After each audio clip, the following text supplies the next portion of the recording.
নমস্কাৰ অসমবাসী ৰাইজ, কি খবৰ? সকলোকে মোৰ নতুন এটা ভিডিঅ'লৈ স্বাগতম জনাইছোঁ।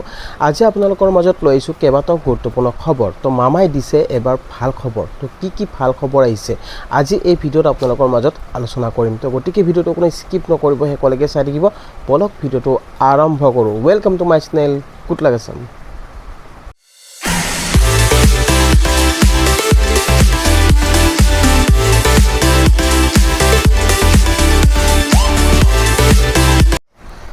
আপোনাৰ ৰেচন কাৰ্ড আছে নেকি? যদি আপোনাৰ ৰেচন কাৰ্ড আছে তেনেহ'লে আপোনালোকৰ বাবে আহিছে ভাল খবৰ। যিসকলৰ ৰেচন কাৰ্ড আছে সেই ৰেচন কাৰ্ড থকা লোকসকলে লাভ কৰিব এই সুবিধা। তো ৰেচন কাৰ্ড থাকিলে আপুনি পাব চৰকাৰী সুবিধা। আৰু চৰকাৰী সুবিধা মানে কি? আপোনাৰ যদি ৰেচন কাৰ্ড আছে তেনেহ'লে আপুনি অৰুণোদয় আঁচনি লাভ কৰিব। আৰু লগতে যদি আপুনি ৰেচন কাৰ্ড নাথাকেও তেনেহ'লেও আপোনাক দিয়া হ'ব অৰুণোদয় আঁচনি। তো কেনেকৈ? তো আজি আপোনালোকক যিটো জনাব গৈছোঁ যে মামাই কি কৈছে। হিমন্ত বিশ্ব শৰ্মা যিহেতু মুখ্যমন্ত্ৰীজনে যিটো জনাইছে যে এবাৰ যিটো ৰেচন কাৰ্ড থকাসকলক দিয়া হ'ব এই সুবিধা, আৰু ৰেচন কাৰ্ড থাকিলে আপুনি লাভ কৰিব এই চৰকাৰী সুবিধা। তো ৰেচন কাৰ্ড থাকিলে কি সুবিধা আপুনি লাভ কৰিব? প্ৰথম, ৰেচন কাৰ্ডত আপোনালোকক যিটো ক'ব খুজিছোঁ, যদি ৰেচন কাৰ্ড আছে তেনেহ'লে আপুনি অহা 1 নৱেম্বৰৰ পৰা, যিহেতু আগতে আপুনি চাউল লাভ কৰিছিলে, এবাৰৰ পৰা আপুনি চাউলৰ লগতে দাইল, চেনি, আটা, নিমখ, তো তেনেকুৱা আপোনালোকে সেই সামগ্ৰীবোৰ যিটো কম দামতে আপুনি লাভ কৰিব পাৰিব। যদি আপোনাৰ ৰেচন কাৰ্ড আছে তেনেহ'লে আপুনি লাভ কৰিব এইবোৰ সুবিধা। আপুনি চাউলটো পাবই, আপুনি চাউল যিহেতু লাভ কৰি আছে আগৰে পৰা, চাউলটো আপুনি পাব, লগতে চেনি, দাইল, আটা আৰু নিমখ, এইকেইবিধ বস্তু আপোনালোকে যিটো কম দামতে মানে সুলভ মূল্যত আপুনি লাভ কৰিব পাৰিব। আপুনি বেলেগ দোকানৰ পৰা কিনিলে আপোনাৰ যিমান দাম হয় সেই দামত আপুনি কিনিব নালাগে। তাৰ পৰা আপোনাৰ যিহেতু 50% ৰেহাই হয়তো হ'ব পাৰে বা 75% ৰেহাই হ'ব পাৰে, কিন্তু সুলভ মূল্যত আপুনি কিনিব পাৰিব। আৰু ৰেচন কাৰ্ড আপোনাৰ যদি নাই তেনেহ'লে আপোনাক ৰেচন কাৰ্ড চৰকাৰে দিব। আৰু ৰেচন কাৰ্ড যিটো মুখ্যমন্ত্ৰীয়ে কৈছে যে যিসকলৰ ৰেচন কাৰ্ড নাই সেই ৰেচন কাৰ্ড নথকা মহিলাসকলে আপোনাৰ পঞ্চায়ত বা ব্লকত গৈ আপুনি খবৰ কৰিব। তাত যিহেতু আপুনি আবেদন কৰিবৰ বাবে ফৰ্ম পাব আৰু আপুনি আবেদন কৰিব পাৰিব। আৰু মামাই কৈছে যে সকলোকে দিয়া হ'ব, যিসকল দৰিদ্ৰ লোক আছে সকলো দৰিদ্ৰ পৰিয়ালকে দিয়া হ'ব ৰেচন কাৰ্ড। আৰু ৰেচন কাৰ্ড থাকিলে আপুনি লাভ কৰিব এইবোৰ সুবিধা। আপুনি ৰেচন কাৰ্ড থাকিলে যিটো অৰুণোদয় লাভ কৰিব, আৰু মুখ্যমন্ত্ৰী মহোদয়ে যিটো কৈছে যে অৰুণোদয় আঁচনি যিটো আপোনালোকক দিয়া হ'ব বুলি, সকলো মহিলাকে অৰুণোদয় আঁচনি দিম বুলি কৈছিলে। আৰু যিসকলৰ ৰেচন কাৰ্ড আছে সেই ৰেচন কাৰ্ড থকা মহিলাসকলে লাভ কৰিব। কিন্তু আপোনাৰ ঘৰত যদি 2খন ৰেচন কাৰ্ড থাকে তেনে ক্ষেত্ৰত কিন্তু আপুনি অৰুণোদয় সুবিধাটো নাপাব। আপোনাৰ ৰেচন কাৰ্ড এখন হ'ব লাগিব আৰু চাৰিজনীয়া এটা পৰিয়াল হ'ব লাগিব, তেতিয়াহে আপুনি এই সুবিধাবোৰ লাভ কৰিব পাৰিব। আৰু লগতে আপোনাক জনাব বিচাৰিছোঁ অৰুণোদয় আঁচনিৰ এটা যিটো বিগ আপডেট এটা আহিছে।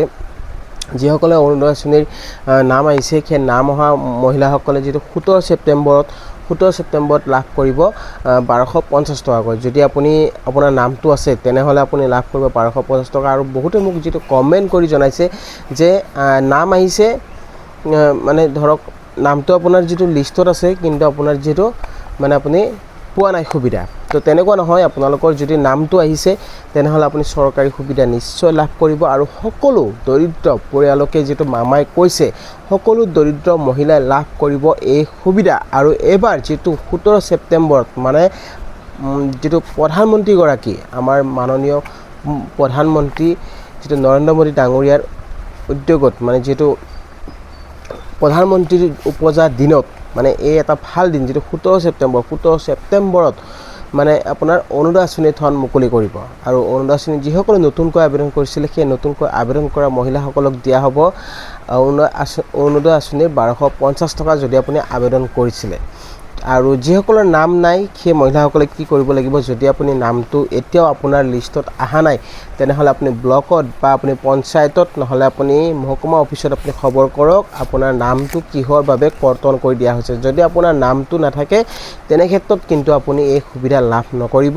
তো সোনকালে আপুনি যাওক, আপোনাৰ কি নম্বৰ দিছিলে, আপোনাৰ কিহৰ ফুলৰ বাবে আপোনাৰ নামটো অহা নাই হয় আপোনাৰ হয়তো মোবাইল নম্বৰ খেলি মেলি নহয়তো আপোনাৰ আধাৰ লিংক নহ'ব পাৰে বা KYC আপোনাৰ আপডেট নহ'ব পাৰে আৰু আপোনাৰ বেংকৰ আধাৰৰ লিংক প্ৰব্লেম হ'লেও আপোনাৰ নামটো নাহিব পাৰে বা আপোনাৰ নামটো কৰ্তন কৰি দিয়া হ'ব পাৰে তো সেই বস্তুটো আপোনালোকে জানিবৰ বাবে আপুনি যাব লাগিব অফিচত গৈ আপুনি খবৰ কৰক যে আপোনাৰ নামটো আছে নে নাই যদি আপোনাৰ নামটো আহিছে তেনেহ'লে আপুনি নিশ্চয় অৰুণোদয় আঁচনি এবাৰ 1250 টকা আপোনালোকে লাভ কৰিব পাৰিব তো গাইজ নিশ্চয় বুজি পাইছে তো প্ৰতিগৰাকী মহিলাৰ বাবে ভাল খবৰ আহিছে যেটো আৰু বেছি দিন নাই মাজলৈ হাতলৈ যেটো আপোনালোকৰ হাতত মাত্ৰ 17 ছেপ্টেম্বৰ তো 17 ছেপ্টেম্বৰৰ আগতে আপোনালোকে যদি আপোনাৰ নামটো ক্লিয়াৰ কৰি ল'ব পাৰে তেনেহ'লে আপুনি এই সুবিধাখিনি লাভ কৰিব পাৰিব আৰু যিসকলৰ নাম আহিছে সেই মহিলাসকলে লাভ কৰিব এবাৰ 1250 টকা আৰু যেটো মোক বহুতে জনাইছে যে পুৰণি হিতাধিকাৰীসকলে পাবনে নে নতুনসকলে পাব নতুন পুৰণিৰ লগত কথা নাই যদি আপুনি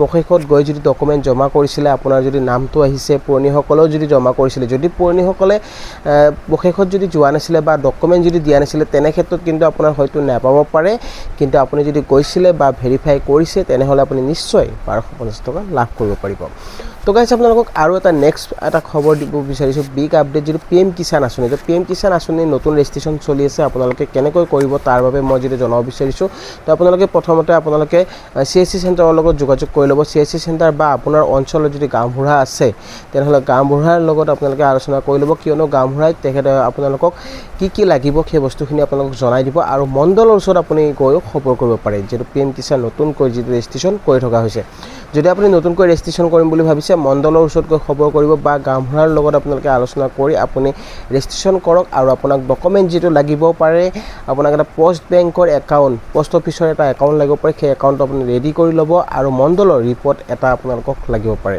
তো সেই বস্তুখিনি আপুনি ৰেডি কৰক আৰু CSC চেণ্টাৰৰ সৈতে যোগাযোগ কৰক আপুনি এপ্লাইটো কেনেকৈ কৰিব লাগে আপোনালোকক জনাই দিব বা গাঁওবুঢ়াও জনাই দিব বা আপোনাৰ মণ্ডলেও আপোনাক জনাই দিব তো সেই বস্তুখিনি আপুনি কৰক নিশ্চয় আপুনি PM কিষাণ সুবিধা PM কিষাণৰ যেটো আপোনালোকক সুবিধা দিয়া হয় 2000 টকাকৈ আপোনালোকে 2000 টকাটো লাভ কৰিব পাৰিব তো গাইজ আপোনালোকক যেটো তিনটাকৈ খবৰ জনালো আৰু ভিডিওটো চাই কেনেকুৱা পালে জনাব ভাল পালে লাইক শেয়াৰ আৰু লগতে চেনেলটো যদি নতুনকৈ আহিছে তেনেহ'লে সাবস্ক্ৰাইব কৰি ৰাখিব আৰু কাষত থকা বেল আইকনটো প্ৰেছ কৰি দিব যাতে এনেকুৱা ধৰণৰ নতুন ইনফৰমেশ্যন আহিলে সকলোতকৈ আগত পাই থাকে তো গাইজ আজিলৈ মানে জয় অসম